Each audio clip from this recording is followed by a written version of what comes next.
Gente, olá novamente com mais uma edição aqui do nosso podcast.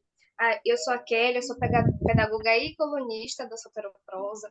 A gente fez aqui duas edições passadas, né, dentro dessa série que a gente intitulou de Nãos da Resistência, onde a gente reflete um pouquinho sobre temas que a gente acredita que sejam significativos, né, para poder a gente discutir, para poder a gente continuar fomentando o debate e espalhar material pelo mundo para que a gente tenha cada vez mais conteúdo e acabe de vez com essa onda de às vezes a gente procurar coisas e acabar não encontrando, né? A gente trabalhou com relação à não monogamia no nosso primeiro podcast, onde a gente trouxe essa dimensão das camadas da não monogamia, dessa dimensão social, dessa dimensão pessoal.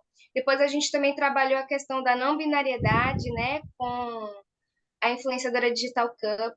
A gente também trabalhou um pouquinho sobre o que é essa não binariedade, o que é essa existência, né, para além do binário homem e mulher.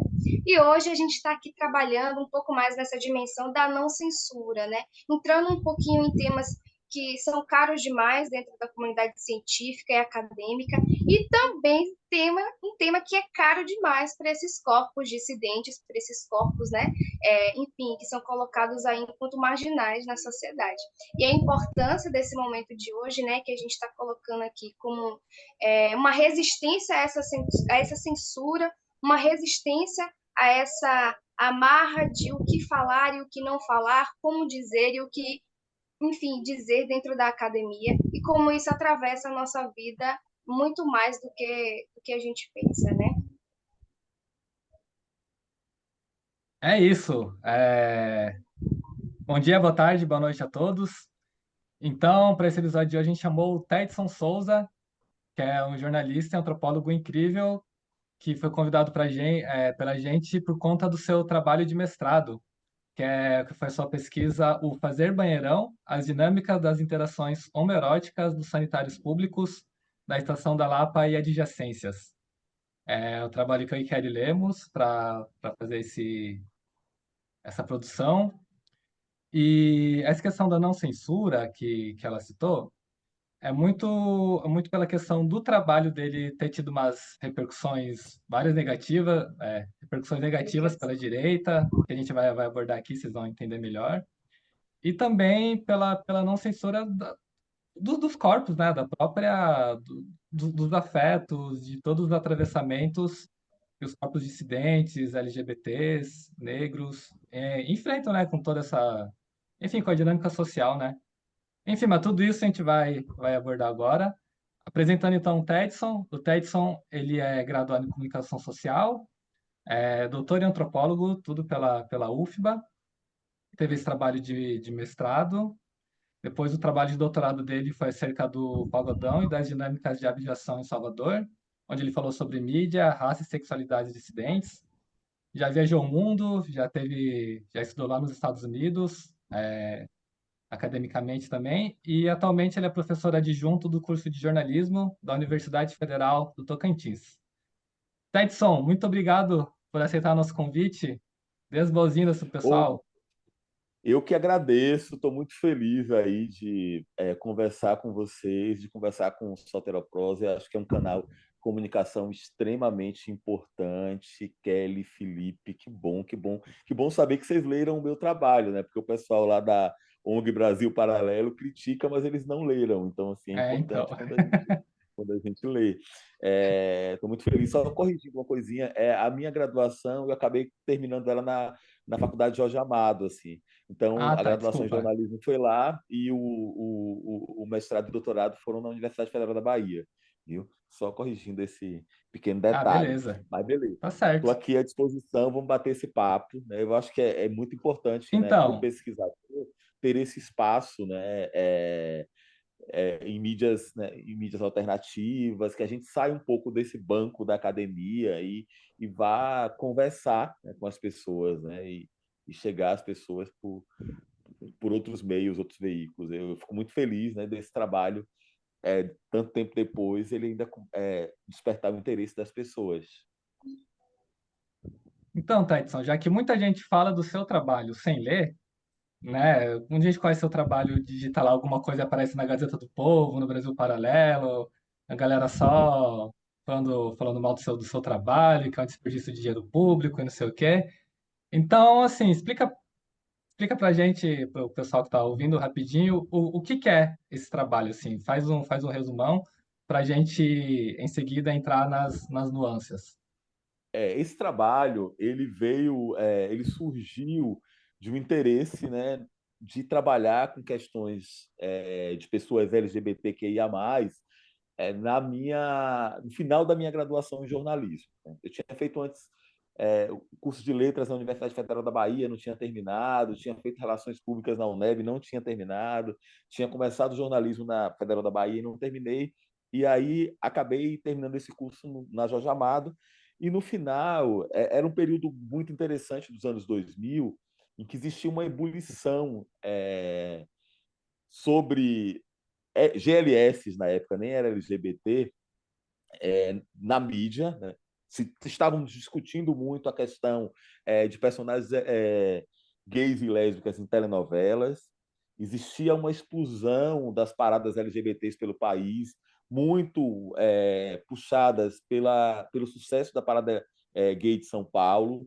Então, assim, as discussões todas estavam acerca, na comunicação, de falar de teledramaturgia, né? Na época, a gente tinha o Queer as Folk, que era uma série uma versão da série inglesa do Channel 5, canadense, né?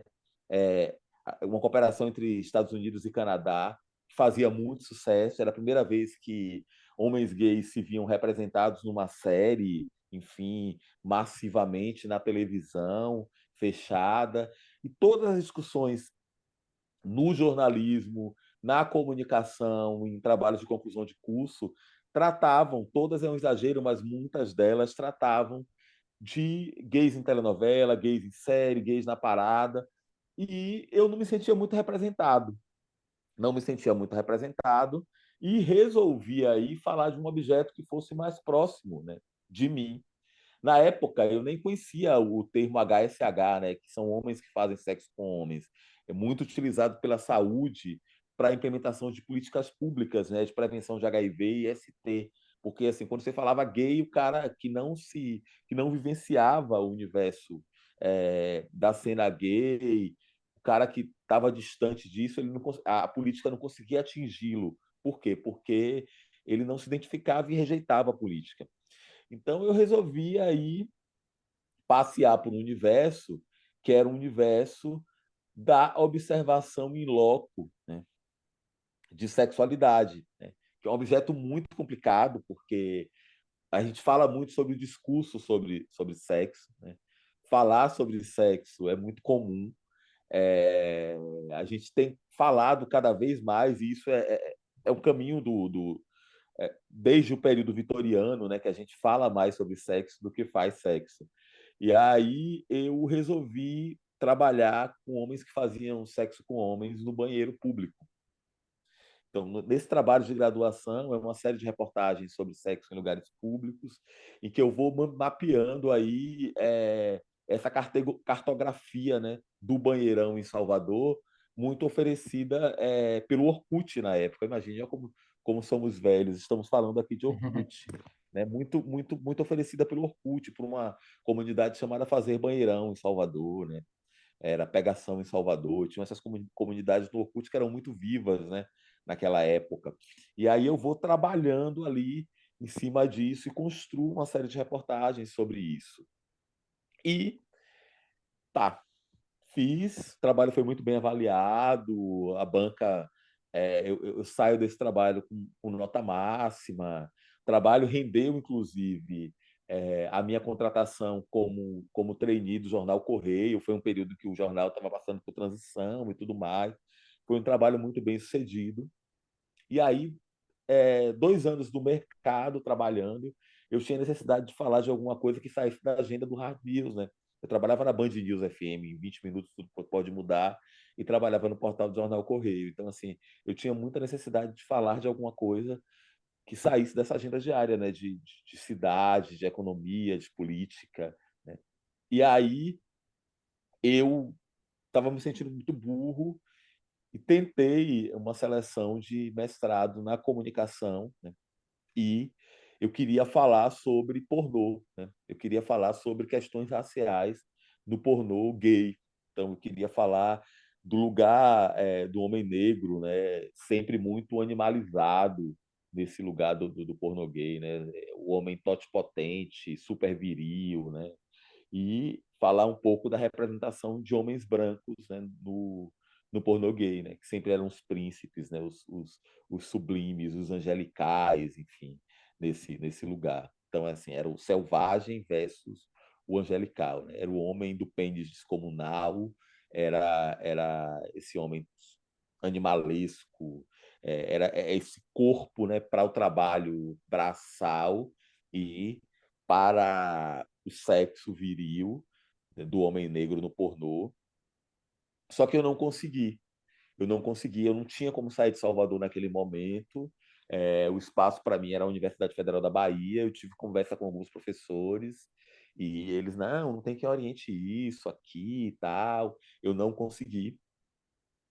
E aí eu tinha que fazer um projeto em antropologia, né? E eu já tinha um projeto pronto que era o meu trabalho de conclusão de curso, né? Era a memória do meu trabalho de conclusão de curso. E aí, no último dia do projeto de antropologia, eu readequei essa memória, né? Fui encontrar com um cara chamado Nestor Perlonger, né? Um argentino, que escreveu sobre garotos de programa no centro de São Paulo, né? Tem um livro dele muito importante chamado O Negócio do Michê. Então, basicamente, eu peguei o trabalho do Nestor, né?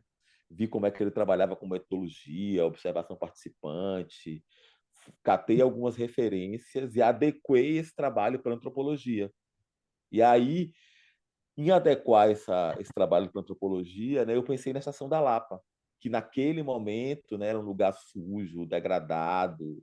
A gente vivia o governo João Henrique, que era um governo que uma administração pública na prefeitura que maltratou muito a cidade. E aí, a Lapa, como esse lugar sujo, eu fui trabalhar e tentar entender essa sexualidade desses homens que fazem sexo com homens no banheiro da Estação da Lapa. E eu optei por fazer uma pesquisa autoetnográfica, né? Porque ele era um objeto. Eu não estava falando de homens distantes, né? Como na antropologia tradicionalmente a gente acaba falando de um outro distante, né? A antropologia ela é uma ciência que surge juntamente com as expedições colonizadoras, com os relatos de viajante, onde geralmente um antropólogo branco, né, da metrópole falava de um outro negro ou indígena que está distante, que é diferente, que é outro, né, que é exótico.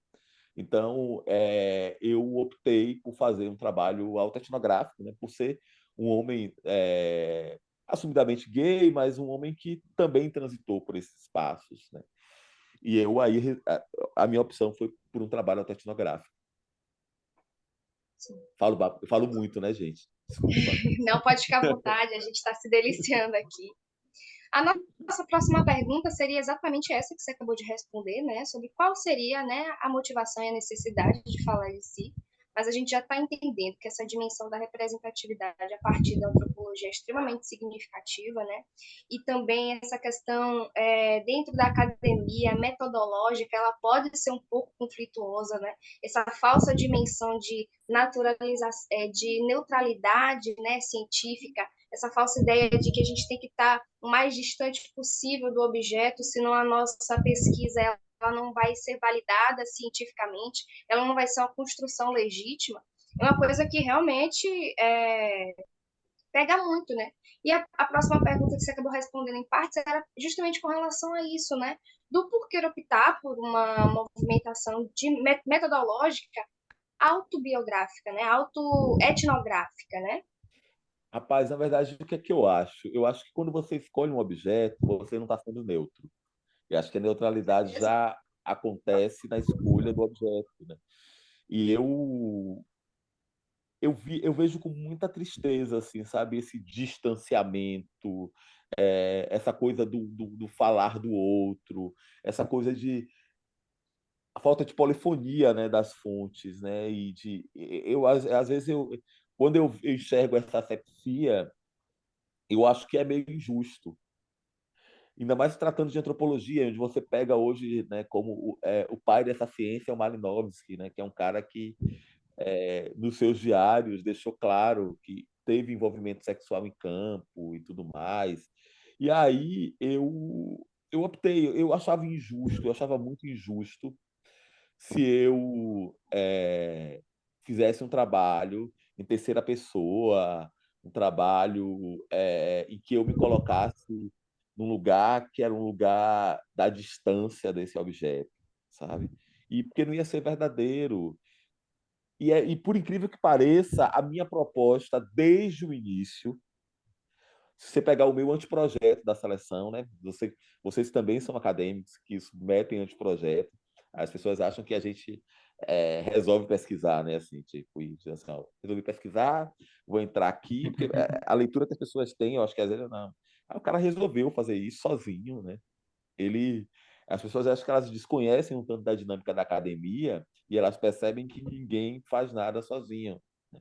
Que a gente passa por uma banca que aprova, legitima, que faz considerações, que aponta possíveis caminhos. Então, desde o início, o meu anteprojeto ele é de um trabalho autoetnográfico, sabe? Eu não. A autoetnografia é muito criticada na antropologia. Assim. Eles falam, muitos antropólogos falam assim: não, é a ciência do outro, é um olhar para o outro, né? E por que falar de si?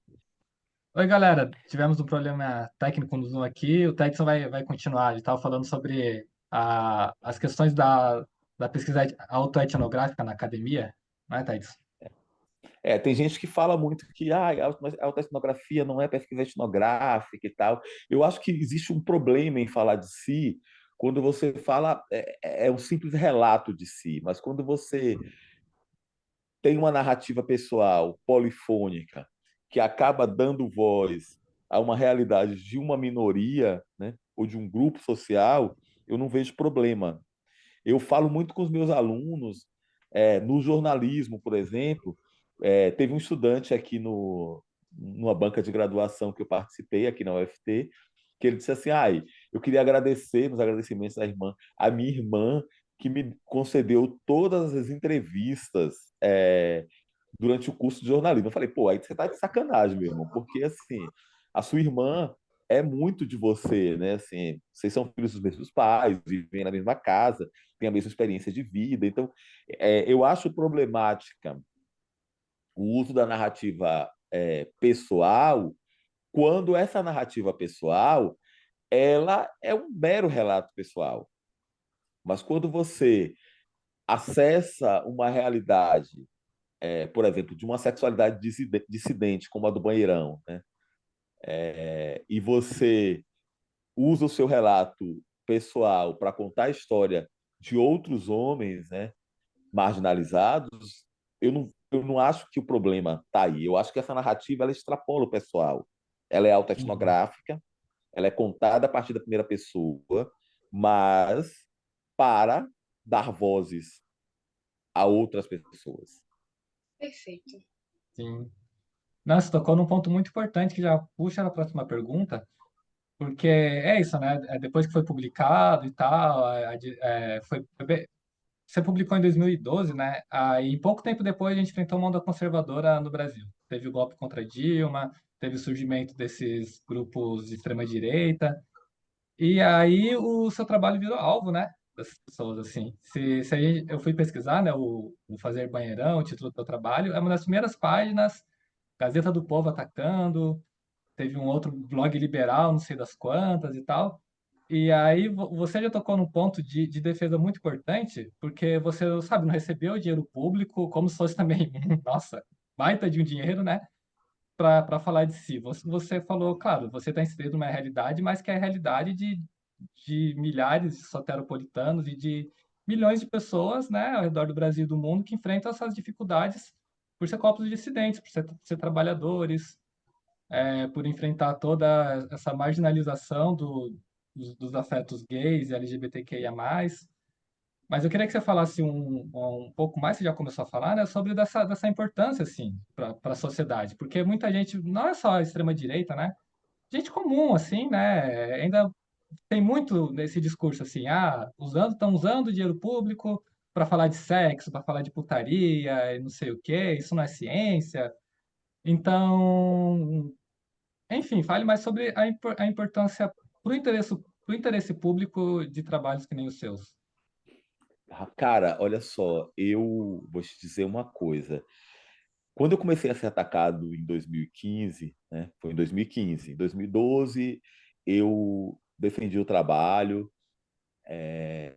Eu lembro que eu falei sobre isso em shopping, em escola pública. Cara, eu tive uma experiência na Federal do Recôncavo, né?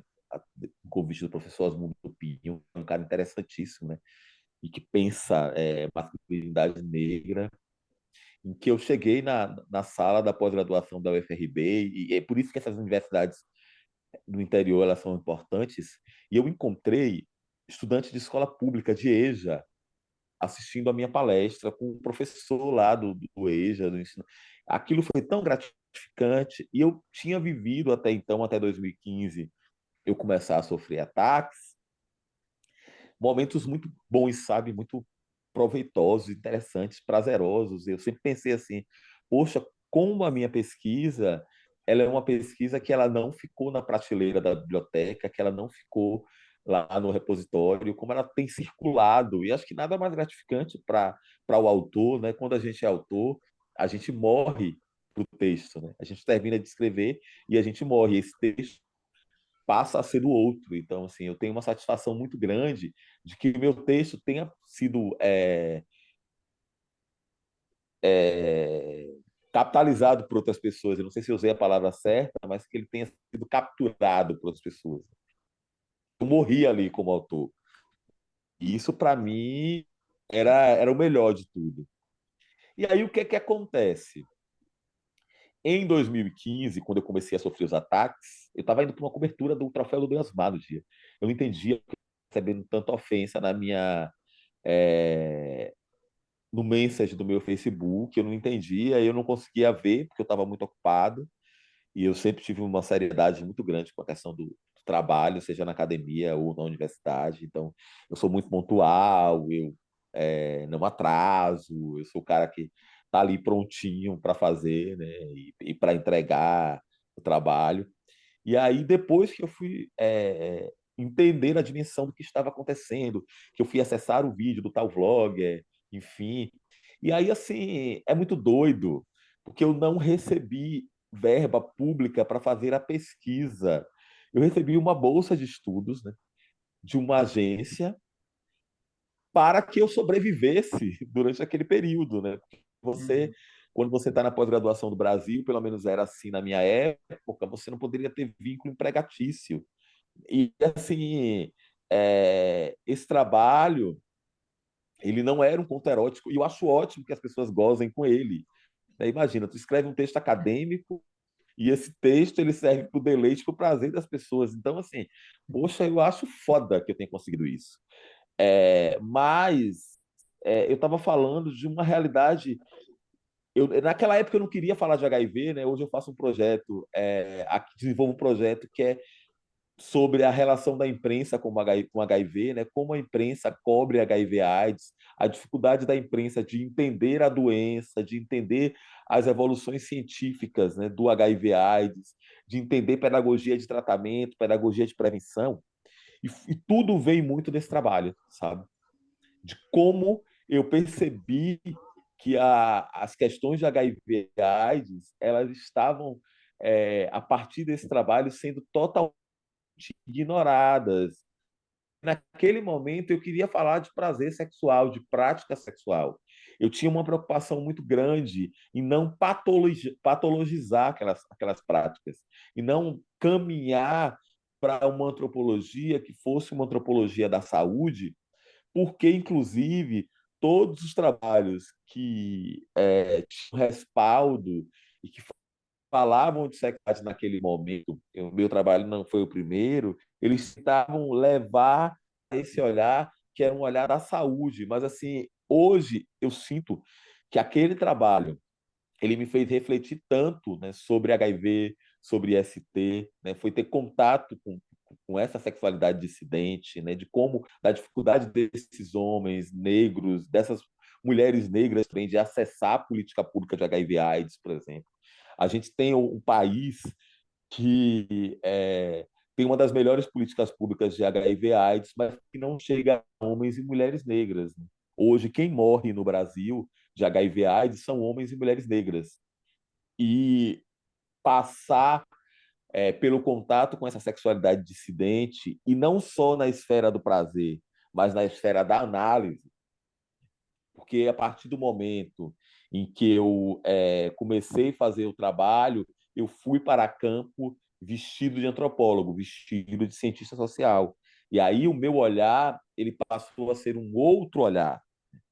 E aí, a partir daí, gente, eu pude canalizar e pensar em outras facetas para o meu trabalho que não chegaram na defesa lá no dia 5 de novembro de 2012, mas que é, foram se desdobrando, sabe?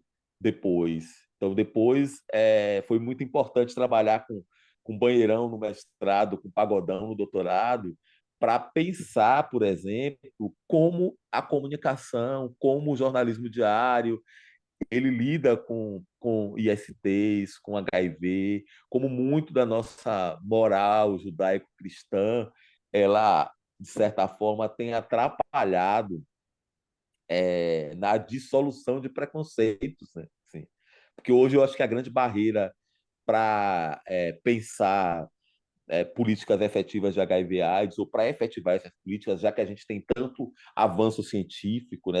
Nós temos tantas possibilidades de tratamento, tantas possibilidades de prevenção, eu acho que a única barreira que a gente tem é o preconceito. Né? E o preconceito que é muito calcado na desinformação.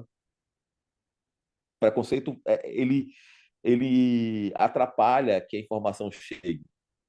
Então, assim, eu sinto, né, que eu fui ousado e não estava nem sabendo que eu estava sendo ousado. Porque, assim, para as gay brancas de classe média, falar de sexualidade, tem 500 mil trabalhos sobre sexualidade, sobre acidentes, sobre sexo. Você viu, ele passou a ser um grande produtor, né, de conhecimentos sobre sexualidade. Mas se você observar, todos esses homens que produziram, né, em sua maioria homens, são homens brancos de classe média e que estão no Sudeste. Então, o Sudeste, ele pode produzir. Quando a gente produz, é balbúrdia, né? Assim, farra, dinheiro público. Mas o Sudeste, ele pode produzir. Então, assim, se você olhar o USP, o Unicamp, o FRJ, as grandes universidades do Brasil, elas produzem muito sobre sexualidade, elas têm muitos homens LGBTs brancos produzindo sobre isso e não sofrendo ataques, ou sofrendo ataques muito minimizados. Enfim, então é isso, cara. Assim, é isso. Caras, né, meninos e meninas aí. É isso.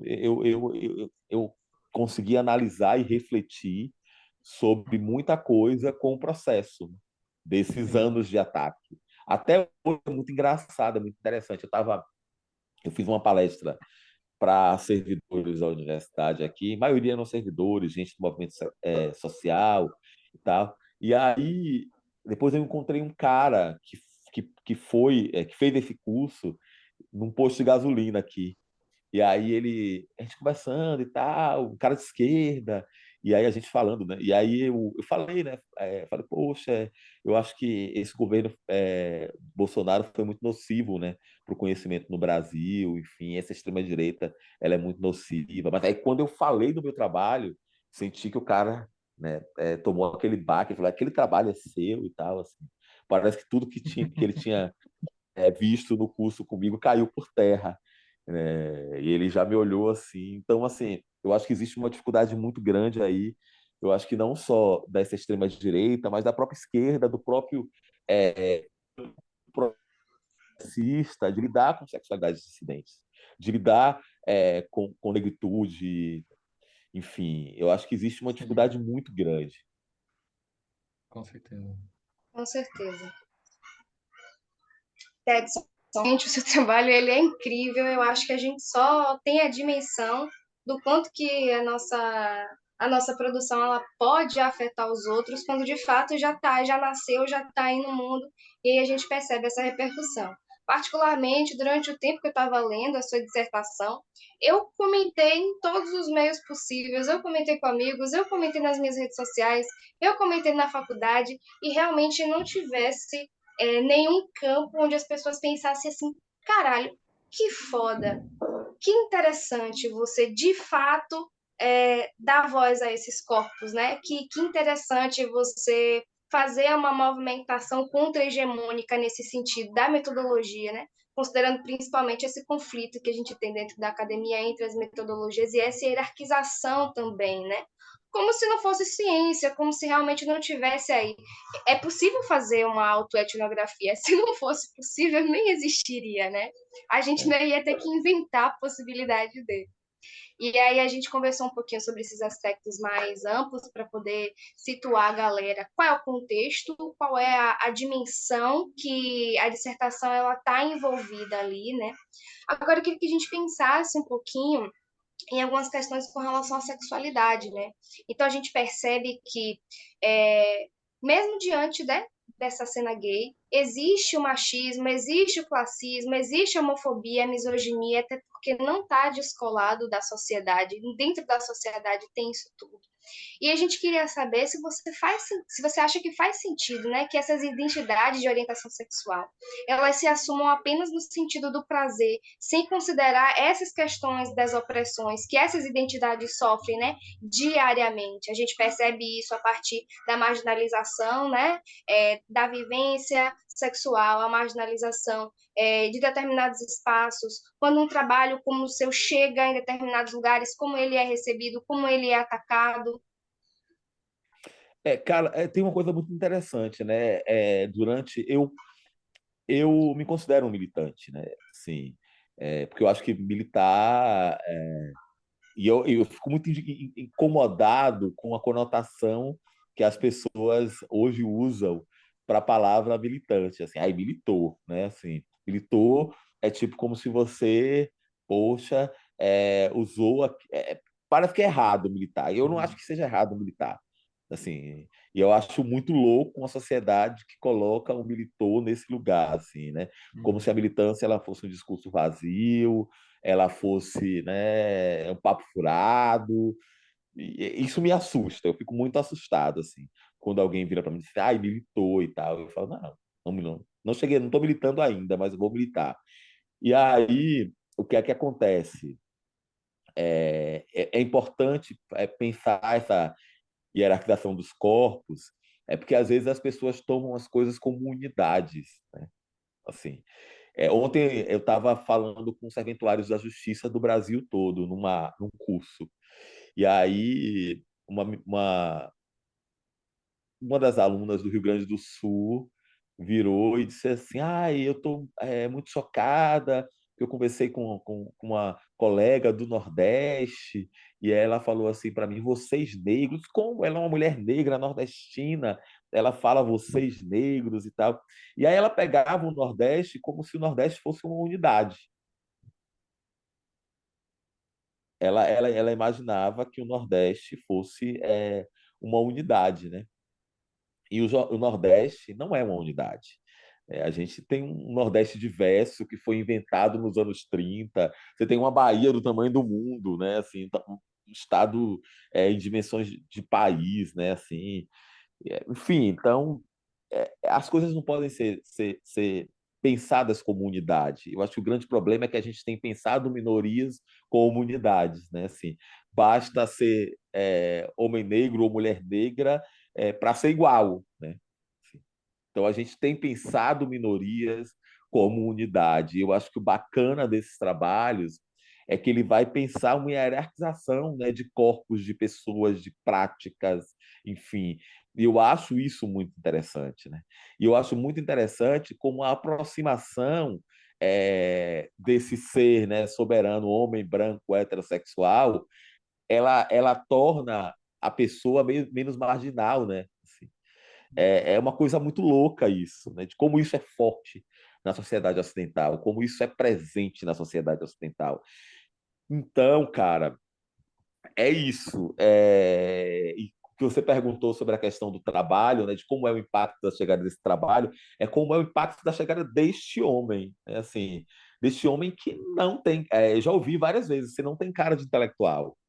Você não tem barba de intelectual, você não tem cabelo de intelectual, você não se veste como intelectual. Imagina a chegada deste homem para dar aula numa universidade federal como professor doutor. O impacto que isso tem. Quantas vezes, dando aula de telejornalismo, por exemplo, os alunos nos surpreendem no primeiro dia de aula quando eles entram no estúdio e me encontram e imaginam que eu sou o novo técnico de áudio ou o novo cinegrafista. Não tendo nenhum problema com técnico de áudio ou com cinegrafista, são profissões muito dignas, né, muito importantes para o trabalho na comunicação. Mas por que não me pensar como um professor doutor que vai ministrar essa classe, né? Essa cadeira? E durante muito tempo, assim, na universidade, colegas, estudantes, eles não me enxergam. Eles não conseguem me enxergar e eles ficam pasmos, abismados, surpresos, enfim. Então, eu acho que essa questão do impacto da chegada do meu livro, né, que vai ser livro, eu estou dando spoiler aqui, vai ser livro, eu estou trabalhando aí para transformá-lo num livro, o impacto dessa chegada do meu texto nesses lugares, ele é muito maior por causa do interlocutor. Quem é esse Uhum. interlocutor? Quem é esse cara que resolve falar de prazer sexual, né? Quem é esse negão viado que resolve falar disso? Pô, é muito doido, né, assim, para as pessoas, né? Se você fechar o Sim. olho, né? A gente sabe que a gente tem reitores negros, a gente tem a professora Ivete Sacramento, a gente tem a professora lá da Federal do Sul da Bahia, que é a primeira reitora negra, mas quando você pensa num reitor da universidade, quando você fecha o olho para pensar nele, você não pensa num homem e numa mulher negra, né? A Não, é. figura que vem à cabeça não é um homem, uma mulher negra. Aí esse cara louco sai lá de Paripe, no final do subúrbio ferroviário de Salvador, e aí ele resolve ir para a academia e ele tem a petulância de pesquisar homens que fazem sexo com homens no banheiro público da estação da Lapa, entendeu? Aí, toda vez agora que eu escuto na Sim, sim. Lapa, eu lembro de Davi vendendo água na Lapa, né? Então, assim, esse cara, ele tem a petulância de chegar neste espaço que as pessoas não reservaram para ele, né? Esse espaço ele não foi reservado para ele, para falar sobre uma sexualidade dissidente, né? Uma prática de engate sexual, como diz o próprio Perlonger no texto dele, né? Que é a prática mais baixa, assim. Então, imagina, esse cara traz isso para a universidade para falar disso. Então, assim, foi muita inocência da minha cabeça imaginar que isso ia passar sem ofensa, sem porrada, né? Sem represália. Foi muita ingenuidade. Eu não pensei em nenhum momento do meu trabalho. Eu tenho um problema que eu sou um cara muito pouco medroso. Assim, eu tenho uma facilidade de morrer imensa. Você diz assim, ó, Oh, você meu vira para Deus. mim e diz assim, Felipe, vamos jogar agora do prédio de 20 andares? Vamos embora, entendeu? Eu não penso duas Não, vezes. sim, não, é um trabalho de muita coragem. Assim, E aí, isso mas aparece muito. eu não pensei que ele era de muita coragem. Juro a você, assim, que assim, no meu lance de não ter medo das coisas, de não É que medir não deveria muito, ser, né? mas eu, Vira algo de muita coragem pela essa reação, né? E faz muito sentido, assim, né? Essa reação vir justo quando a extrema-direita se intensificou no Brasil, sabe? Porque o que se trata, na verdade, desses ataques é de, né? É colocar, assim, né? Esses corpos dissidentes no lugar onde a extrema-direita acha que tem que eu acho estar, né? que a extrema-direita ela teve menos pudor ou nenhum pudor É, de atirar essa pedra. Mas eu acho que a esquerda, os partidos de esquerda também fariam, os partidos que se dizem progressistas também jogariam a pedra. Mas eu acho que a extrema-direita teve nenhum pudor, cara, assim, sim. sabe? De meter o pé na porta, assim. E isso eu falo como homem de esquerda, né? Uhum. Então, cara, é muito doido, assim, porque eu não pensei em nenhum momento eu calculei esse risco, assim. como na vida eu nunca calculo riscos, assim. Eu tenho que aprender a calcular, que eu estou ficando velho, um parentão, que não calcula risco. Então, assim, eu tenho que aprender a calcular risco, mas eu não calculei risco, assim. Eu fui lá e falei do que me tocava, do que eu achava que era importante, enfim, eu, a voz foi a voz do que eu precisava falar, entendeu? Assim, e tem estudo, tem ciência, eu não inventei a roda. Às vezes acho que as pessoas têm um problema de achar que elas inventaram uma roda, mas assim, tem lá o Lady Humphreys escrevendo esse texto nos anos 60 numa universidade católica que é Notre Dame, nos Estados Unidos, né? Um Uhum. religioso. Então, assim, que vai falar disso e que vai sofrer as represálias também, né? A gente exclui o cara da antropologia, né, por causa disso. E ele só volta nos anos 90. Então, assim, depois as pessoas descobriram, quase que 30 anos depois, que era importante falar do Lady Humphreys. Né? Então, assim, que era falar de Home Trade, que é um trabalho que é feito no banheiro de um posto de gasolina, em que o cara faz observação. Então, assim, é muito doido, é muito doido. Aham. É maluquice. É, Essa vida. entrando assim agora um pouco mais nas nuances do seu trabalho, uma questão muito interessante que eu li, né, que eu vi lá e que eu nunca tinha parado para pensar assim, é como que muita gente que participa do banheirão, né, só para explicar um pouco assim pro pessoal, é tipo assim, o banheirão, pelo menos na época, né, da pesquisa, não sei como é que tá hoje, era um ponto de encontro, né, entre homens para práticas sexuais ali, sabe? E aí tinha muito homem que você entrevistou que não se assumia gay nem bissexual. Dizia assim, não, eu sou hétero, mas eu não lembro o termo que fala, mas tipo, tem uns homens que falam isso assim, não, eu sou casado, sou bem casado, tipo, até mais tô aqui experimentando, acho que é só diversão, só pega, eu não sei, eu não lembro exatamente os termos, né? Mas é tipo essa questão do hétero ter práticas homoeróticas, homoorientadas, mas não se assumir. E eu queria que você falasse em relação a isso, se isso também não acaba contribuindo à própria estigmatização dos afetos dissidentes, sabe? Como que você lida com isso, assim? Você como homem gay, e tendo, né, essas experiências meio no banheirão, ver um homem que se paga de hétero, mas que também, sabe, que é só o lado bom da coisa, digamos assim. Como que é essa É, questão? na verdade, assim, eu entendo esses caras, entendeu? Assim, porque é pensar a identidade sexual, né? Assim, tipo, eu entendo, hoje eu entendo mais do que na época da escrita do texto, né? O cara realmente ele não se considera gay, porque ele não frequenta a cena gay, ele não cultiva a identidade, ele não vai assistir o show da Madonna no dia 4 nas areias de Copacabana, ele não você viu a pesquisa do show da Madonna, são homens gays 30 a mais, né, que vão, é, em sua maioria, vão ser o público desse show. Então ele é um cara que ele rejeita essa identidade, né? Ele não ele não se identifica com esse universo que era diferente de mim. Eu sou um cara que me identifica com esse universo. Eu vou a boate. A coisa que eu mais sinto falta aqui é de boate, sauna, desses lugares. Eu gosto desses lugares. Eu gosto de estar nesses lugares. Eu gosto de compartilhar essas questões identitárias. Eu tenho esses hábitos. Então, os caras eles não têm esses hábitos, eles rejeitam esses hábitos. Né? E aí, eu não posso dizer que ele é gay, você não pode dizer que ele é gay, entendeu? Assim, ele que precisa dizer. É uma questão da autodeclaração, enfim. E aí, assim, hoje eu entendo esses caras, né? É claro que tem aí uma questão de machismo, de homofobia internalizada, né? Do cara rejeitar essa, essa homossexualidade, essa sexualidade dissidente, né?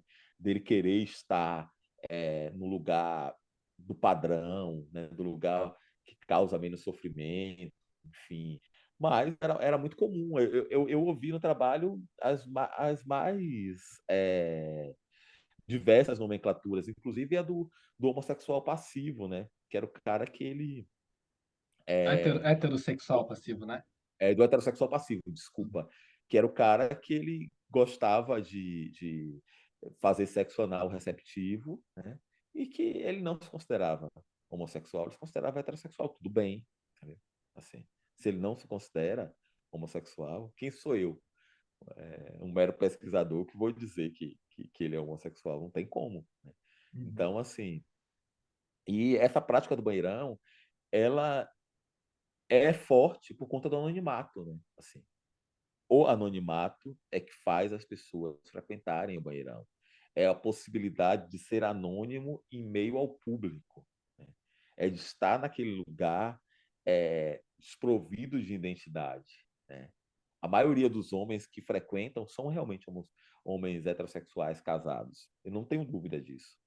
Aqui, por exemplo, em Palmas, a gente tem um lugar chamado 905 Sul, que é uma quadra, né? Essa quadra ela é uma quadra vazia, pouco habitada, tem alguns conjuntos sendo construídos de Minha Casa Minha Vida, que é um lugar de interações homoeróticas, onde os homens... e ele é super excludente, você só consegue chegar lá de carro.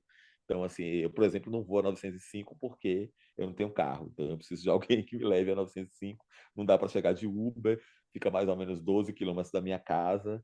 Enfim, e na 905, a maioria dos homens, não estou pesquisando lá, não é meu objeto de pesquisa, não, mas na 905, a maioria dos homens se autodeclaram heterossexuais, eles rejeitam qualquer identidade homossexual, eles são homens casados, evangélicos, entendeu?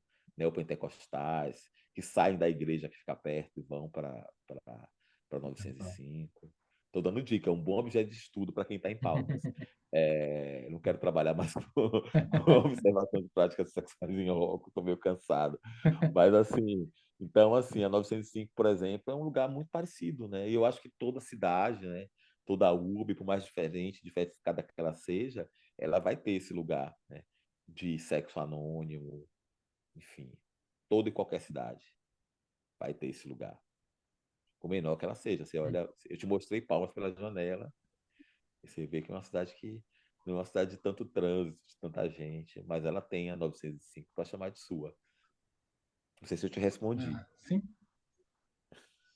Eu acho que a gente pode também tentar buscar alguns recursos, né, para poder pensar essas temáticas. Eu fico sempre tentando recorrer à questão da interseccionalidade, né, porque eu fico imaginando mesmo a prática do sexo anal.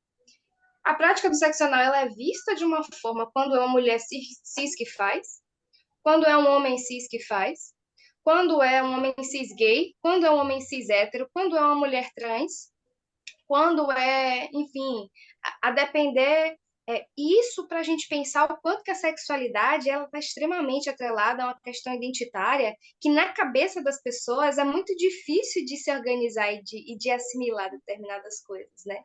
E também pensando um pouquinho nessa dimensão da intersexualidade, a gente percebe que os corpos que são mais marginalizados no contexto, né, de banheirão, de sexo em público, e, enfim, de práticas dessa natureza em lugares, enfim, que não se imagina, que não são feitos para poder comportar esses corpos, mas que esses corpos falam o seguinte: olha, esse lugar aqui ele não foi feito para me comportar, mas eu estou aqui e eu vou continuar aqui. E como você falou, em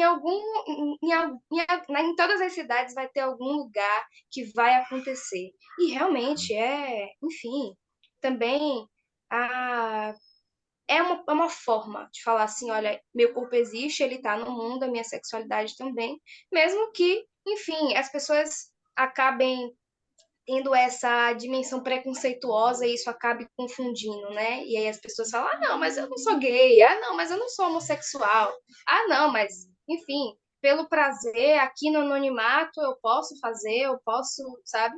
Mas assumir uma identidade, socialmente me colocar no mundo dessa forma já é outra coisa, né? Porque a gente sabe que junto disso, muitas vezes, tem literalmente a morte, a impossibilidade de viver. Então, pensando um pouquinho agora nessa questão de raça, a gente sabe que os homens gays negros são os que mais sofrem com relação a esses estigmas, a esses preconceitos, né, essa questão. Então, a gente queria que você pensasse um pouquinho nessa dimensão de raça também e que a gente pudesse construir uma linha de raciocínio para poder refletir se é possível também ser antirracista se a gente também não for antimachista, se a gente também não pautar essas dimensões da sexualidade, se a gente também não compreender que esses corpos eles pertencem a esses lugares também e que por isso é necessário que existam trabalhos como o seu. Por isso que é necessário que existam pessoas que, enfim, utilizem dos objetos, né? Muito também dentro dessa perspectiva identitária. É incrível, né? Quantas vezes a gente não escuta, né? Nós, homossexuais negros, um negão desse viado, que porra é essa? Que merda é essa e tal. E muitas vezes em contextos politizados, no contexto do Bloco Afro, no contexto do partido político. Então, assim, eu acho que a gente tem caminhado, de certa forma, eu acho que a sociedade tem caminhado com tudo para um lugar de mais tolerância. A gente tem, na verdade, o caminho tem sido o caminho da imposição mesmo, sabe assim? A gente tem, por questões mercadológicas, por uma série de coisas, imposto a presença nesses lugares. Mas, porém, entretanto, todavia, existe ainda muito preconceito. Enfim, né? A figura desse homem totipotente, forte, viril, enfim, ela é muito presente. Então, espera-se muito essa masculinidade forte que não, né, que não demonstra fragilidade, enfim, em todos os lugares. E ela é muito valorizada. Enfim, eu acho que é isso. A gente tem que caminhar para discutir essas coisas, discutir essas dissidências em contextos politizados, principalmente, porque hoje eu tenho visto que são os lugares onde a gente tem sofrido mais preconceito, sabe? Porque todo mundo é muito politizado, todo mundo é muito politicamente correto, mas basta contrariar essa lógica, né? Levantar uma voz que seja que incomode, né? Porque assim tá tudo muito bem quando você é o gay negro que ficou ali calado, de cabeça baixa, ouvindo o esquerdomacho ou o direitomacho falar e dizendo amém para ele. A partir do momento que você levanta Quando a você faz voz, anonimamente, né? Se você faz é, é, anonimamente, tudo bem. a partir do momento que você levanta a voz, que você se coloca, aí você vai ter represálias. Então, eu acho assim que a gente precisa se impor, a gente precisa jogar as cartas na mesa quando for bom para a gente, quando isso fizer bem. Porque, na verdade, ninguém é obrigado a sair do armário, ninguém é obrigado a falar da sua vida sexual sem querer falar, entendeu? Porque, às vezes, eu tenho visto que tem virado uma imposição para as pessoas. Você é gay e você tem que falar da sua vida sexual. Você é gay, você precisa casar e mostrar o seu casamento. Então, são coisas, é uma exigência muito grande.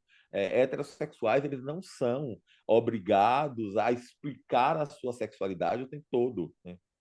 Como brancos não são obrigados a explicar a sua branquitude o tempo todo, né? Branco não é obrigado a explicar porque alisa o cabelo, porque o cabelo é liso, porque qual o shampoo que ele usa, né? Assim, você chega com o cabelo crespo e as pessoas... Aí, como é que você cuida do seu cabelo? Qual shampoo que você usa? Você já deve ter ouvido isso, né? Assim, como é que você faz? Então, assim, eu acho que tem uma questão aí que precisamos de espaço, precisamos falar da gente quando a gente quiser falar, né? Precisamos expressar a nossa sexualidade quando a gente quiser expressar, sem pressões, né? E precisamos ser respeitados. É isso, né? Eu acho que o respeito é o caminho, né, para pensar o outro e os outros e as diferenças, não querer uniformizar, colocar em caixas. Então, assim, eu acho que a minha produção acadêmica é para pensar isso, sacou? É para pensar que eu quero estar fora da caixa, sacou? Eu quero falar de sexualidade dissidente, quero falar de racismo, quero falar de música dissidente, de música considerada marginalizada, mas ao mesmo tempo que eu quero poder falar de economia como intelectual negro, entendeu? Eu quero poder falar de política como de política partidária como intelectual negro. Eu quero ocupar esse espaço e eu quero que as minhas pautas elas também sejam observadas por esse espaço. Eu não quero ser apenas o cara que carrega a bandeira, que a maioria dos partidos, sejam eles de esquerda ou de direita, eles querem a gente segurando bandeira, né? E isso é um problema. A gente não está ali só para segurar a bandeira, a gente está ali para ter voz e para ter interlocução. Então, gente, daria para falar sobre muitas outras coisas. Tem perguntas que a gente não conseguiu fazer, mas o tempo está se esgotando. Tedson, muito obrigado. Foi um bate-papo incrível. A gente deu para observar que a gente consegue falar de várias coisas. O seu trabalho é um gatilho para muitos temas importantes para todo mundo. Então, só agradecer e se despede aí do pessoal. Enfim, Ô, gente, queria muito agradecer a oportunidade de conversar com vocês. Eu fico muito feliz, né, como intelectual, como professor universitário, como jornalista. Sempre que eu tenho um espaço para falar do meu trabalho, eu acho muito bom. Eu acho bacana quando a gente consegue sair, né, dos repositórios, das bibliotecas das universidades públicas e consegue alcançar um público maior. Eu fico muito grato a vocês dois pelo convite, muito feliz. Desculpa eu não ter esse tempo todo hoje, mas assim, porque eu estou aqui num processo também de construção de greve, de construção eleitoral. Então, a gente tem um monte de sim, coisa para fazer, para conversar. Eu tenho uma assembleia daqui a pouco, eu acho importante participar, claro. viu? Mas estou muito feliz aqui de bater esse papo com vocês. Quer dizer que a casa está aberta, mesmo de longe. Que todas as vezes que vocês quiserem, podem entrar, podem vir aqui conversar comigo. Só me avisem antes para eu arrumar direitinho, viu? Mas Que beleza, bom. viu? Fico muito feliz. Aquele abraço para vocês dois, viu? Aquele abraço. Obrigada, Sucesso, Tedson. Foi um prazer, viu? sucesso, viu? Um prazer todo meu, viu? Valeu. Forte Até mais. abraço, gente. Até Obrigado. mais. Tchau. E aí, Kelly, encerramos então nossa série. Encerramos com chave de ouro. E aí, hein? Encerramos a nossa série com chave de ouro. O trabalho do Tedson, ele é muito rico. Ele traz para a gente debates que são muito significativos. Ainda teriam inúmeras coisas aqui para a gente conversar, mas em decorrência da logística mesmo, né? Dos compromissos, da vida. A gente está gravando Uhum. no final de semana, então a gente entende essas limitações. Porém, o trabalho é riquíssimo. A gente recomenda que vocês deem uma olhada, que vocês acompanhem o trabalho que ele vem desenvolvendo. No próprio trabalho, ele cita diversas referências, né, que podem ajudar a gente a pensar sobre essa temática, sobre essa dimensão, né, de sexualidade, sobre essa dimensão do banheirão e de como esse é um universo que realmente merece ser pautado e merece atenção. É isso aí. Então, os podcasts do Sotero Prosa continuam. Mês que vem tem mais. E é isso. Muito obrigado para todo mundo que ouviu a gente. E até a próxima.